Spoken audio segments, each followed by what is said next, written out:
Now, there are plenty of illegals who actually want to be legal, and that's great. We want people here who want to be legal and who will be a benefit to the country. That's where conservatives are on it. But liberals, however, they have found a group of people who they don't want to come to America. And it only took them 3 days. So over the weekend, if you were watching the news at all, you saw that protests erupted in Cuba. The mainstream media immediately blamed those protests on COVID. These people were upset that they couldn't get the vaccine. These are people who don't have food to eat, and their medical care is absolutely horrible, and they don't have jobs, and Cuban cigars are rationed in Cuba. Believe me, the COVID vaccine is the least of their concerns right now, but the mainstream media painted it as if that was the big thing.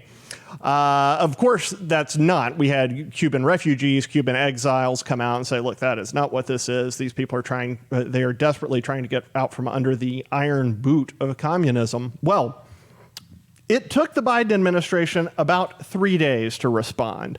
And that is when U.S. Secretary of Homeland Security Alejandro Mayorkas warned Cubans and Haitians, I'm reading from a report from the Western Journal, warned Cubans and Haitians on Tuesday that the Biden administration will throw out anyone who attempts to come to the United States by sea.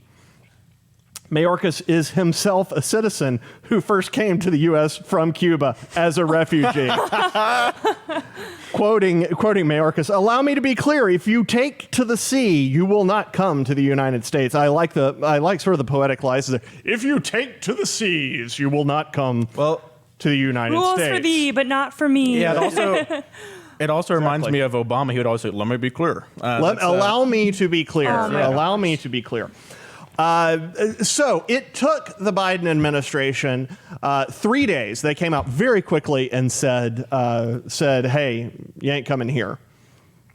So, guys, I went back and I looked at how long it took Kamala to say anything. Well, really the administration, but lead administration people to say anything about the southern border.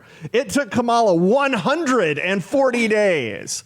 140 days to come out and say, listen, do not come. If you're in Guatemala, Honduras, Mexico, do not come. 140 days. It took them 3 days to tell people fleeing Cuba not to come. Let's go to Tara here. Tara, what is the difference?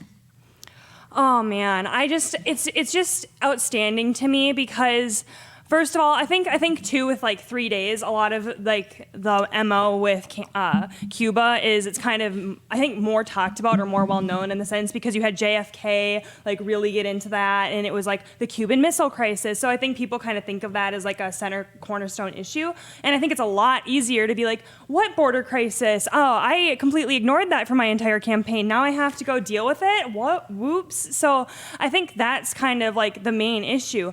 And I think too with like the blaming it on COVID thing, like when I first read that, I seriously thought I needed to put on my glasses because I thought it was a Babylon Bee article. And then I was like, oh, wait, that's reality, which has happened like quite a few times. So I think that's the main difference is that they just can't dismiss Cuba in the same way because I do think that's like one of the issues that Americans are more educated about. And I think that Mexico, I think the perception is, oh, well, that's always been a mess, so who really cares? You know, and I think that that's like what allows all of the horrors to continue, you know, because they're at 700% capacity. You have women and children being raped every single day on the border, and it's never talked about.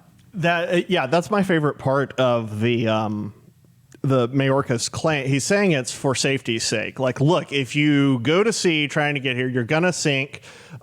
Don't do it. Well, first off, you're not necessarily going to sink. There are plenty of people who get here that way, though it is incredibly dangerous. But I mean, when was the last time, guys, that you heard about, there are people who die in the Gulf of Mexico. Yeah. But there are a lot of people who die at the hands of coyotes, too, or in the desert.